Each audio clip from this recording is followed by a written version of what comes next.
দায়ীর সিফাত, দায়ীর এটা সিফাত হবে, তবে দাওয়াত জিন্দা হয়। দাওয়াতের মাধ্যমে কি আসবে? ভালাই আসবে। দোস্ত বুজুর্গ, ফিরে মানুষ কি করবে?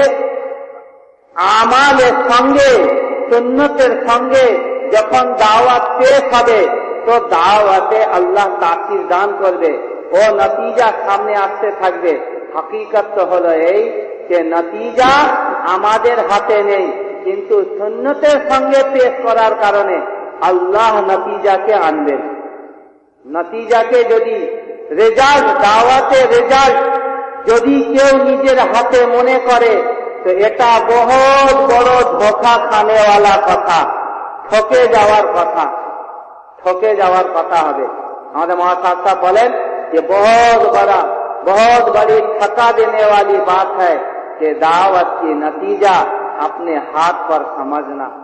नबी चाचा चाचा चाचा করে জান দিয়ে দিলেন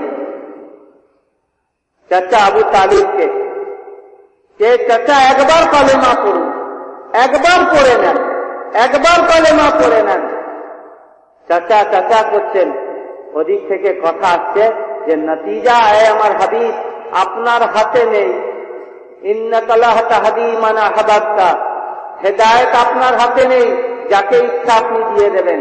হযরত বেলাল দোয়া করতেন, এ আল্লাহ আপনি কত বড় মেহেরবান, এ আল্লাহ আপনি কত বড় দয়ালু, কত বড় মেহরবানি করেছেন যে হেদায়েত আপনি নিজের হাতে রেখেছেন, নতিজা আপনি নিজের হাতে রেখেছেন।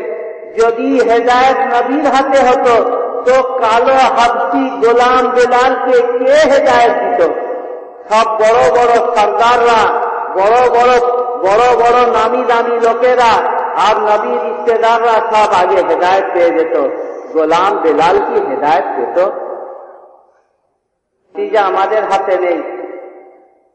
হেদায়েত তো আল্লাহ পয়দা করেন, আসবাব আল্লাহ পয়দা করবেন।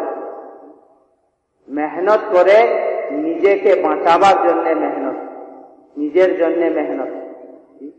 এই জন্য দোস্ত বুজুর্গ, যে নবীর মেহনতের ভেতরে যখন মেহনতকে, দাওয়াতকে সুন্নতের সঙ্গে পেশ করব, উমুমিয়তের সঙ্গে পেশ করব, ও আমানতদারি ও সচ্চাইর সঙ্গে পেশ করা হবে, ফিরে আল্লাহ তাআলা নতিজাকে সামনে নিয়ে আসেন। কেননা নবী সচ্চা, নবীরা সব সময় সত্যবাদী হন, নবী সচ্চা হন, নবীর কাজ নিয়ে চলনেওয়ালা সিফাতের ভেতরে থাকবে সচ্চাই। ঝুট দিয়ে প্ল্যানিং প্রোগ্রাম করে নবীওয়ালা কাজ চলে না, সচ্চাইর সঙ্গে কাজ চলে, তাকওয়ার সঙ্গে কাজ চলে। ঈমানদারের সিফাতের ভেতরে আছে যে সততা, সত্যতাকে সে নিয়ে চলবে ও সত্যতাকে ব্যক্ত করবে। ইয়া আইয়ুহাল্লাযীনা আমানুত্তাকুল্লাহ ওয়াকুলু কাওলান সাদীদা, ও ঈমানওয়ালা আল্লাহকে ভয় করো, সত্যকে ব্যক্ত করো।